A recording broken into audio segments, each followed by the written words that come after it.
स्वागत है आप सभी का उत्तराखंड एक्सप्रेस में। आपके साथ मैं हूं नलिनी पांडे। दिल्ली चुनाव के लिए बीजेपी ने अपने स्टार प्रचारकों की लिस्ट जारी कर दी है और इसमें उत्तराखंड के मुख्यमंत्री पुष्कर सिंह धामी का भी नाम है। सीएम धामी दिल्ली चुनाव में प्रचार करेंगे। उन्हें बीजेपी ने दिल्ली के लिए स्टार प्रचारक बनाया है। दिल्ली चुनाव में प्रधानमंत्री नरेंद्र मोदी और यूपी के सीएम योगी आदित्यनाथ के साथ उत्तराखंड के मुख्यमंत्री पुष्कर सिंह धामी का भी नाम है। 40 स्टार प्रचारकों की लिस्ट में सीएम धामी को शामिल किया गया है। दिल्ली के कई विधानसभा क्षेत्रों में सीएम धामी की जबरदस्त डिमांड है। दिल्ली में कई सीटों पर पहाड़ी वोटर निर्णायक कंडीशन में हैं।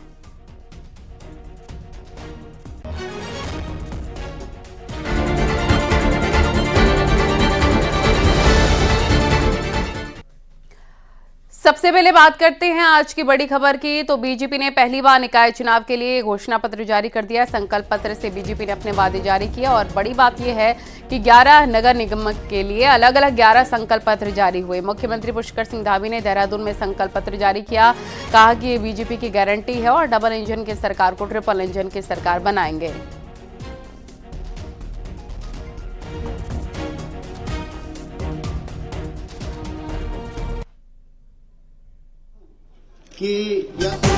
आमतौर पर सियासी दल लोकसभा या विधानसभा चुनाव के दौरान ही मैनिफेस्टो जारी करते हैं, लेकिन उत्तराखंड में बीजेपी ने पहली बार नगर निगमों में भी ये फंडा अपनाया है।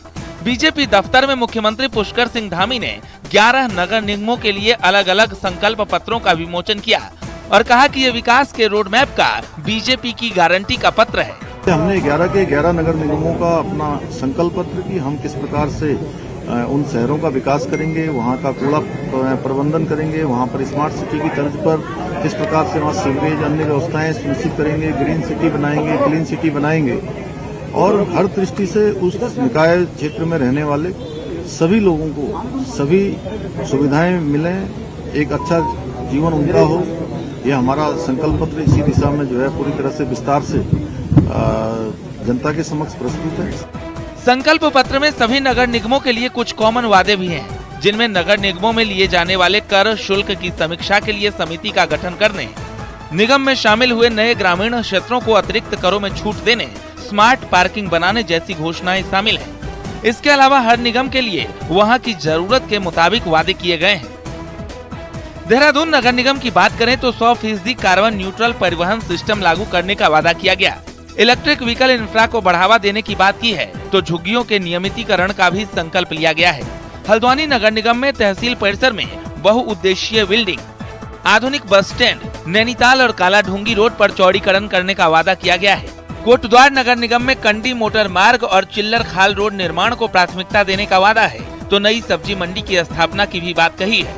काशीपुर नगर निगम में शहर के अंदरूनी सड़कों को 90 दिन के अंदर पुनर्निर्माण करने का वादा है तो साथ ही 2% दाखिल खारिज शुल्क को वापस लेने की बात कही है। पिथौरागढ़ में महिलाओं के लिए पिंक टॉयलेट, महिला चिकित्सालय के पास आकर्षक पार्क और दुकानों का निर्माण करने का वादा किया गया है। रुड़की में बहादुरपुर खादर रेलवे क्रॉसिंग पर फ्लाईओवर निर्माण, सोलानी नदी पर मेहर ब्रिज के पुनर्निर्माण का वादा किया गया है। बीजेपी ने ऋषिकेश में आधुनिक ट्रांसपोर्ट नगर, रिक्शा और ई रिक्शा के लिए स्टैंड बनाने का वादा किया है। रुद्रपुर में नए शामिल भूरानी, प्रीत विहार, फूलसंगी, फूलसंगा, बगवाड़ा और मटकोटा के निवासियों को भूमि स्वामित्व का अधिकार दिया जाएगा। श्रीनगर नगर निगम में पर्यावरण मित्रों के रूप में महिलाओं की बम्पर भर्ती, घंटा घर के रूप में गोला बाजार को विकसित करने का वादा किया है। हरिद्वार में फूट स्ट्रीट का निर्माण, नए ऑटो और ई रिक्शा स्टैंड बनाने का बीजेपी ने वादा किया। अल्मोड़ा में शरदोत्सव का आयोजन, आधुनिक रंगमंच सभागार का निर्माण करने का वादा भी बीजेपी की ओर से किया गया है। तो जन अपेक्षाओं को ध्यान में रखते हुए हमने इसमें अपने संकल्प समाहित किए हैं, क्योंकि धामी जी हमारे मुख्यमंत्री जी हमेशा कहते हैं कि जो बात हम कहते हैं, जो घोषणाएं करते हैं, उसे हमने पूरा करना है। तो इसमें संकल्प पत्र में हमने उन सभी बातों को जोड़ा है जो हम कल कर पाएंगे और जनता के बीच में जब दोबारा चुनाव होंगे तो हम अपना रिपोर्ट कार्ड बहुत शालीनता और उपलब्धियों के साथ प्रस्तुत कर सकेंगे।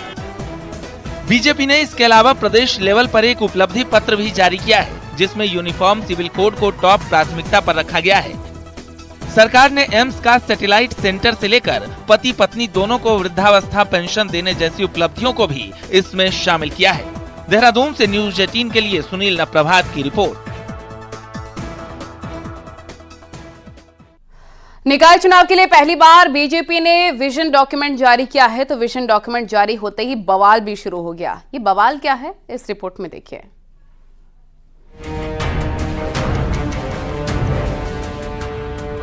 राज्य के 100 शहरों में 23 जनवरी को निकाय चुनाव की वोटिंग होगी। चुनाव में जनता का साथ मिले, इसी सोच से बीजेपी ने पहली बार विजन डॉक्यूमेंट जारी किया। विजन डॉक्यूमेंट में जहां कई वादे कॉमन हैं, वहीं महत्वपूर्ण ये है कि नगर निगमों में टैक्स को रिव्यू करने की बात कही गई है, तो कई तरह के जोहाद के खिलाफ अभियान को हाईलाइट किया गया है।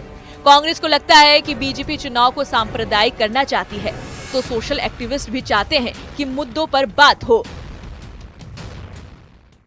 भारतीय जनता पार्टी अपने घोषणा पत्र में थूक जिहाद को उपलब्धि बता रही है, तो आप समझ सकते हैं कि भारतीय जनता पार्टी का कितना दिवाला उत्तराखंड में निकल गया है। वो विकास के मुद्दे पे बात नहीं कर रही है, वो रोजगार के मुद्दे पे बात नहीं कर रही है, वो निकाय में अपनी उपलब्धियां नहीं गिना पा रही है और थूक को जो है अपनी उपलब्धि बता रही है। तो हमारी जो आज तक हमारी समस्या है, आप देख लीजिए, देहरादून की ट्रैफिक समस्या देख लीजिए, पार्किंग समस्या देख लीजिए, कहीं पार्किंग के लिए नहीं है। पानी का देहरादून में कभी भी पानी जमा नहीं होता था, और ये मुद्दों की लड़ाई होगी। हमने जो भी मुद्दे रखे, मुद्दों पे होना चाहिए बातचीत। ये राम मंदिर, ये हिंदू मुसलमान की राजनीति से हमें। निकाय का चुनाव शहर का चुनाव है, तो शहर दर शहर मुद्दे भी बदलते रहते हैं, पर बदलती सियासत में बीजेपी ने पहली बार संकल्प पत्र जारी किया है। लेकिन बहस का मुद्दा थूक हिंदू, मुसलमान और राम मंदिर पर बने हुए हैं, न कि मूलभूत जरूरतें पे। दीपांकर भट्ट, न्यूज़ 18, देहरादून।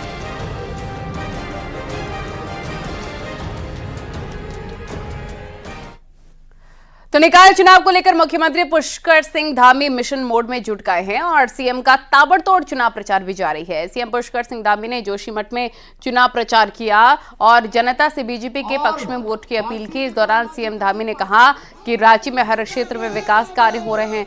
ऐसे ट्रिपल इंजन की सरकार बनने से विकास काम और तेजी के साथ होंगे। जोशीमठ में चुनाव प्रचार करने के बाद सीएम धामी गोपेश्वर पहुंचे और बस स्टैंड पर बीजेपी के उम्मीदवार संदीप रावत के पक्ष में जनसभा की। इस दौरान सीएम धामी ने कहा, हम प्रदेश में सुशासन के लिए कई काम कर रहे हैं और प्रदेश से बाहर के लोगों ने जो उत्तराखंड में जमीन खरीदी है उसकी हम जांच करवा रहे हैं। अगर किसी ने नियमों के खिलाफ उत्तराखंड में जमीन खरीदी है तो जांच के बाद वह जमीन सरकार में निहित करेंगे और इसको लेकर लगातार कार्रवाइयां की जा रही हैं।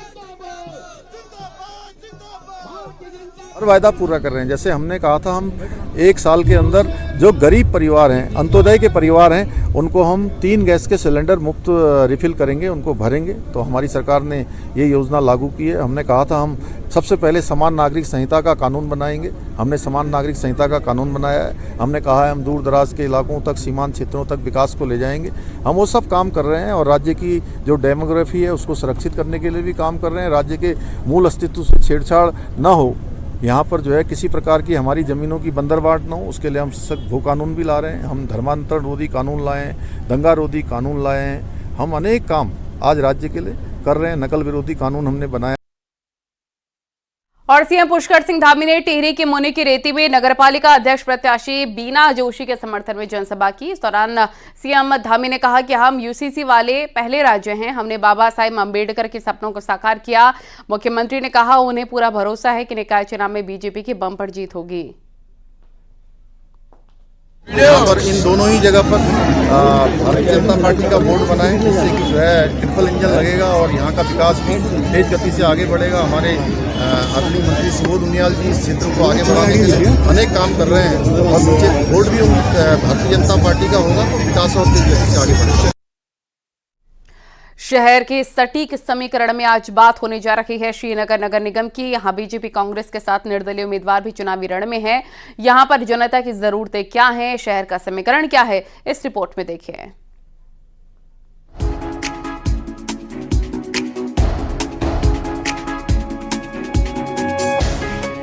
नगर निगम बनने के बाद श्रीनगर गढ़वाल में पहली बार नगर निगम चुनाव हो रहे हैं। ऐसे में मेयर पद के लिए यहाँ भाजपा, कांग्रेस, यूकेडी समेत 5 महिला प्रत्याशियों के बीच सीधा मुकाबला है। श्रीनगर निगम में 40 वार्ड हैं। वहीं यहाँ 29,094 मतदाता हैं। जिसमें पुरुष मतदाता 14,948 और महिला वोटर 14,139 हैं, जबकि ट्रांसजेंडर मतदाता की संख्या 7 है। नगर निगम श्रीनगर गढ़वाल में मेयर पद के लिए इस बार महिला सीट है। ऐसे में बीजेपी ने आशा उपाध्याय पर भरोसा जताया है, जबकि कांग्रेस ने मीना रावत को मैदान में उतारा है। प्रचार मेरा बहुत अच्छा चल रहा है, जनता का मुझे अपार सहयोग मिल रहा है।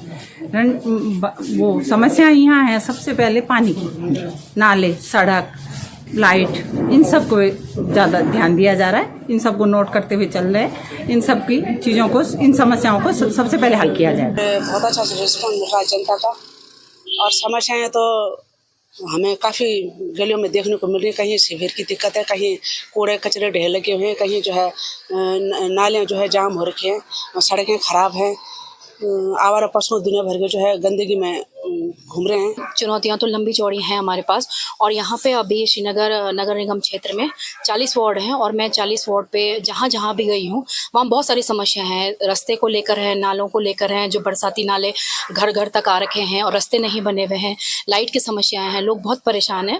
रणभूमि में दम के चुनाव लड़ रही हूँ, और मैंने फरासू हो गया, ढमक हो गया, ये हमारा दिगोली हो गया, बिलकेदार, श्रीनगर में डांग क्षेत्र हो गया। श्रीनगर चारधाम यात्रा का एक अहम पड़ाव है। वहीं शहर की कई समस्याएं हैं, जिसमें पीने का पानी, साफ सफाई, सीवर, पार्किंग, जाम और स्वास्थ्य के साथ परिवहन की समस्या है, जिनका समाधान यहाँ की जनता चाहती है। देखते हैं कि चार धाम की यात्रा यहाँ पर होती है, लेकिन सड़क चौड़ीकरण नहीं है, हमेशा जाम रहता है, तो उस पर काम किया जाए। शिक्षा का सवाल है, यहाँ पर हाई एजुकेशन है, यहाँ पे एक विश्वविद्यालय सिर्फ नाम का है, क्या यहाँ पर फैकल्टीज हैं क्या नहीं है, तो इस पर भी बात होनी चाहिए। और अगर मैं ये सड़क चौड़ीकरण की बात करूं तो ये भी सड़क चौड़ीकरण होना चाहिए। तो हमें ऐसे प्रत्याशी की जरूरत है जो जनता के बीच में रहे और जनता की समस्याओं को समझ सके और उनके लिए काम करे, ना कि वो अपने तरीकों से सारी चीज़ों को मद्देनजर रखते हुए कार्य करे। जैसा कि अब हम देखते हैं हमारे कॉलेज के साइड में नाले हैं और वो साफ नहीं रहते हैं। अभी नगर में देखने को मिलता है कि साफ सफाई, और आप यहाँ से नीचे गए होंगे जो नीचे वाली रोड है, तो वहाँ पे हमने देखा कि वहाँ पे सीवर लाइन जो है पूरी खुली हुई है। और इसके अलावा जो यहाँ पे साफ सफाई का है, मोस्टली तो यही है कि साफ सफाई ज़रूरी है, और नगर निगम में जो भी है कानून व्यवस्थाएं, इन्हें थोड़ा सा दुरुस्त करने की ज़रूरत है। नगर निगम श्रीनगर में पहली मेयर कौन होंगी ये तो 25 जनवरी को मतगणना के बाद साफ हो जाएगा, लेकिन इस चुनाव को अपने पाले में लाने के लिए हर उम्मीदवार पूरी ताकत लगा रहा है। न्यूज़ 18 के लिए श्रीनगर से आलोक रावत की रिपोर्ट। और पौड़ी के लैंसडाउन से एक बड़ी खबर मिल रही है, जहां सड़क हादसे में 2 लोगों की मौत हो गई। नैनी डांडा के पास पार गहरी खाई में कार गिरने से कार सवार 2 लोगों की मौत। दोनों कार सवार अपने गांव से दिल्ली जा रहे थे और इसी दौरान वो हादसे का शिकार हो गए।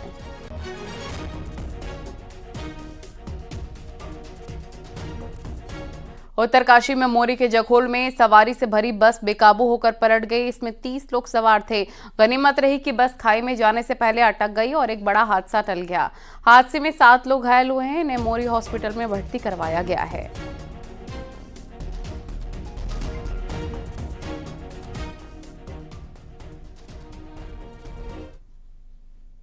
राजस्थान के दौसा में देहरादून के एक परिवार के 4 सदस्यों के संदिग्ध हालात में शव मिलने से हड़कंप मच गया। चारों मेहंदीपुर बालाजी दर्शन के लिए गए थे। पुलिस मामले की जांच कर रही है, आखिर मौत की असली वजह क्या है।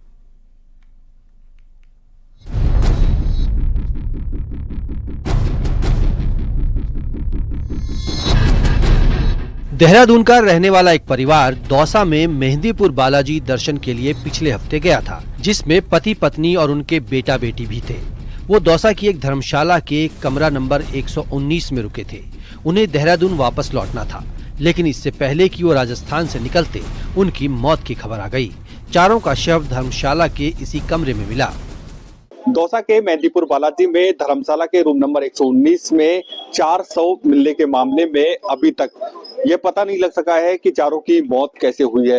यह धर्मशाला है, रामाकृष्णा धर्मशाला। यहाँ पर 12 जनवरी को 10:30 बजे एक ही परिवार के 4 लोग आए थे। देहरादून के रायपुर से आए थे। नितिन कुमार के नाम से एक रूम बुक हुआ था। नितिन सहित उसकी पिता, माँ और बहन शामिल थी। अब ये खुदकुशी है या कोई साजिश, इसका खुलासा अभी नहीं हो पाया है।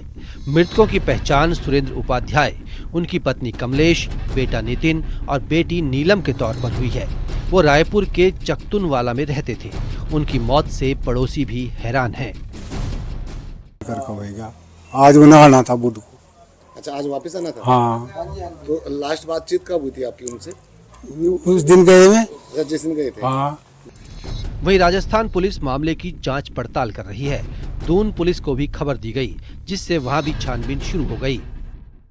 लेकिन कल जो जानकारी मिली है कि इन चारों की जो रुके हुए थे, तो उसमें संदिग्ध अवस्था में इनकी जो है डेड बॉडी मिली है। तो वहाँ की लोकल के पुलिस के द्वारा उसके जो भी विधि सम्मत कार्रवाई वो की जा रही है।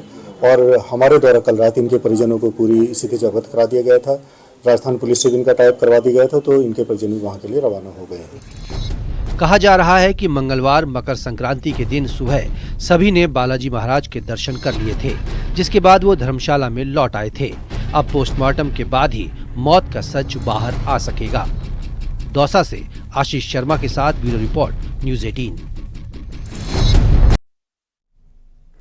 एम्स ऋषिकेश से हरिद्वार जिला कारागार में ड्रोन के जरिए दवाइयां भेजने की सुविधा शुरू हो गई है। बुधवार को एम्स ऋषिकेश से हरिद्वार जिला कारागार में 10 कैदियों के लिए हेपेटाइटिस सी की दवाइयां भेजी गई। महज 25 मिनट में एम्स से उड़े ड्रोन ने दवाइयां हरिद्वार जेल तक पहुंचाई। ड्रोन के वापस लौटते वक्त हरिद्वार जेल से 10 कैदियों के ब्लड सैंपल भी जांच के लिए एम्स भेजे गए।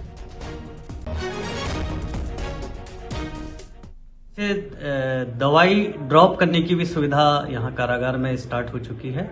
एम्स ऋषिकेश द्वारा आज 10 बंदियों की दवाइयाँ जो कि हेपेटाइटिस सी से पीड़ित हैं, उनकी दवाइयाँ जो है आज ड्रोन के माध्यम से जिला कारागार के परिसर में ड्रॉप कराई गई।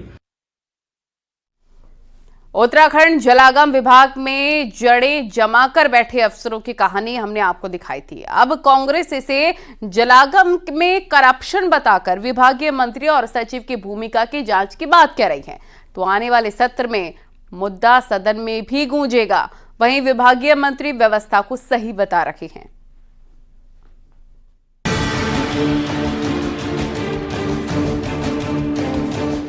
कृषि सचिव और कृषि मंत्री का दावा है कि जलागम में डेपुटेशन पर गए अफसरों को वापस लाया जाएगा, लेकिन कृषि विभाग के 3 सीनियर और 7 जूनियर अफसर कब वापस आएंगे ये वक्त बताएगा।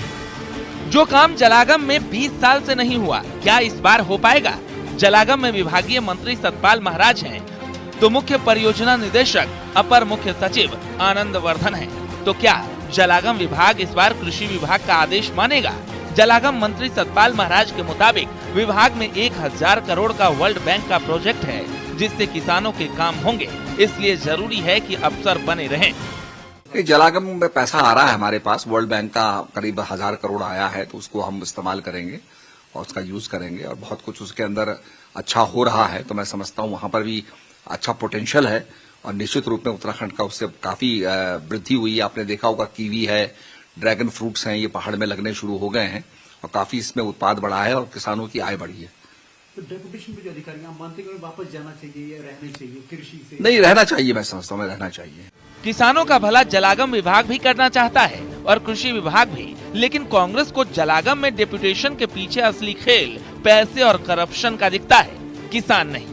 नेता विपक्ष यशपाल आर्य के मुताबिक जलागम का मुद्दा आने वाले सत्र में उठेगा और सबकी जांच होनी चाहिए। जलागम में इनकी अधिकारियों की क्या दिलचस्पी है, क्यों आना चाहते हैं? वजह साफ है कि वहां पर भ्रष्टाचार की जड़ें गहरी हो चुकी हैं और पैसों का खेल है और योजनाएं धरातल पर नहीं है। अगर जांच की जाए तो सारे अधिकारी कटघरे में दिखाई देंगे और सरकार की भी इसमें कहीं नहीं का विभागीय मंत्री कहिए या विभागीय सचिव की कहीं न कहीं इसमें उनकी भी भूमिका है, उस भूमिका की भी जांच होनी चाहिए। रूप से अगले सत्र में हम इसको पूरे प्रकरण को सदन में उठाएंगे और तथ्यों के साथ सदन में उस मामलों को रखेंगे। कृषि विभाग ने अपने अफसर डेपुटेशन से वापस क्या मांगे? जलागम विभाग में 20 साल से डेपुटेशन सियासी मुद्दा बन गया।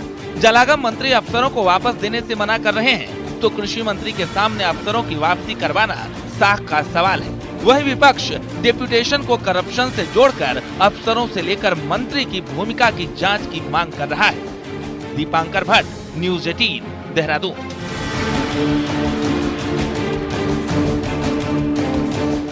सीएम पुष्कर सिंह धामी ने कांग्रेस पर करारा प्रहार किया। सीएम ने कहा कि हम यूसीसी लागू करते हैं तो कांग्रेस कहती है कि धर्म विशेष का उत्पीड़न हो रहा है। हम अयोध्या में राम मंदिर का निर्माण करते हैं तो कांग्रेस कहती है ये काल्पनिक है। सीएम धामी ने कांग्रेस की सोच को मुगलिया बता दिया है। बात करते हैं तो वो हमेशा कहते हैं कि एक वर्ग को हम टारगेट कर रहे हैं, जबकि हम किसी वर्ग को टारगेट नहीं कर रहे हैं। अयोध्या में भगवान श्री राम का मंदिर बन रहा था तो उसको काल्पनिक बताते हैं। कश्मीर में आदरणीय प्रधानमंत्री मोदी जी के नेतृत्व में देश की आजादी के बाद एक देश के अंदर बड़ा अभिशाप था। कश्मीर भारत का अभिन्न अंग नहीं बन पाता था, नहीं था। उसको देश का अभिन्न अंग बनाने का काम धारा 370 समाप्त करी गई। उस धारा 370 को फिर से लागू करने की बात करती है, इसलिए उनकी सोच मुगलिया है। आपको दिखाते हैं पहाड़ टॉप 10 न्यूज। रुड़की के पिरान खलियर में पुलिस ने चेकिंग के दौरान एक कार से 44 पेटी अवैध शराब के साथ 2 लोगों को पकड़ा, जबकि एक आरोपी मौके से फरार। रुड़की नगर निकाय चुनाव को लेकर पुलिस प्रशासन ने शहर और देहात क्षेत्रों में फ्लैग मार्च निकाला और पोलिंग बूथों का भी निरीक्षण किया। चंपावत प्रशासन ने निकाय चुनाव को लेकर अधिकारियों के साथ मीटिंग की। इस दौरान डीएम ने सभी अधिकारियों को चुनाव के लिए जरूरी निर्देश दिए। उत्तरकाशी पुरोला नगर पालिका को जीतने के लिए बीजेपी ने पूरा जोर लगा दिया है। बीजेपी ने रोड शो निकाला और जनता से वोट की अपील की। पौड़ी में नगर पालिका चुनाव की सरगर्मी तेज हो गई है। अध्यक्ष पद की बीजेपी प्रत्याशी सुषमा रावत ने शहर में शक्ति प्रदर्शन किया। रोड शो के जरिए जनता से वोट की अपील की। अल्मोड़ा में पहला मेयर बनने के लिए बीजेपी ने पूरी ताकत झोंक दी है। घर घर जाकर बीजेपी कार्यकर्ता वोट मांग रहे हैं और बड़े नेताओं की जनसभा की भी तैयारी है। पिथौरागढ़ में राज्य स्तरीय वॉलीबॉल प्रतियोगिता शुरू हो गई है। 3 दिनों तक चलने वाली इस प्रतियोगिता में प्रदेश भर की टीमें शिरकत कर रही हैं। विकासनगर के कई इलाकों में पानी की पाइपलाइन बिछाने का काम जोरों पर है। ऐसे में जेसीबी मशीनों के जरिए हो रही खुदाई से पुरानी पाइपलाइन क्षतिग्रस्त हो गई है। लोगों को पीने का पानी नहीं मिल पा रहा है। अल्मोड़ा मेडिकल कॉलेज में जल्दी ही नशा मुक्ति केंद्र खोलने जा रहे हैं, जिससे मरीजों को इलाज के साथ ही नशे छोड़ने के टिप्स मिल सकें। लैंसडाउ के जय हरी खाल में सखमुंडा झील के लिए 8 करोड़ स्वीकृत किए जाने पर होटल एसोसिएशन ने सरकार का आभार जताया। हरिद्वार में जंगल से निकलकर एक बारहसिंगा हर की पैड़ी पर पहुंच गया। घटना बुधवार सुबह की है।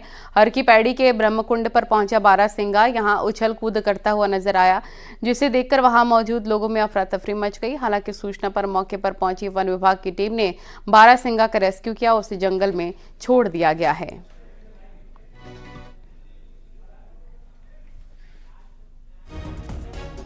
बारहसिंगा को जंगल में छोड़ दिया गया। कैसे उसने उत्पात मचाया देख सकते हैं आप तस्वीरें।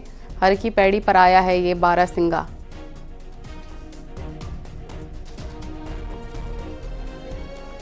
समाजवादी पार्टी के अध्यक्ष अखिलेश यादव हरिद्वार पहुंचे। यहां अखिलेश यादव अपने चाचा राजपाल यादव की अस्थि विसर्जन में शामिल हुए। नमामि गंगे घाट पर अस्थि विसर्जन किया गया और इस दौरान समाजवादी पार्टी के नेता और कार्यकर्ता भी मौजूद रहे। बता दें कि हाल ही में अखिलेश यादव के चाचा राजपाल यादव का निधन हुआ था, जिसके बाद सैफई में उनका अंतिम संस्कार किया गया था। ये तस्वीरें आप देख रहे हैं जब समाजवादी पार्टी के अध्यक्ष अखिलेश यादव हरिद्वार पहुंचे। अखिलेश यादव अपने चाचा राजपाल यादव की अस्थि विसर्जन में शामिल हुए। नमामि गंगे घाट पर अस्थि विसर्जन किया गया। इस दौरान समाजवादी पार्टी के नेता और तमाम कार्यकर्ता भी मौजूद रहे। और यहां रुकेंगे एक छोटे से ब्रेक के लिए।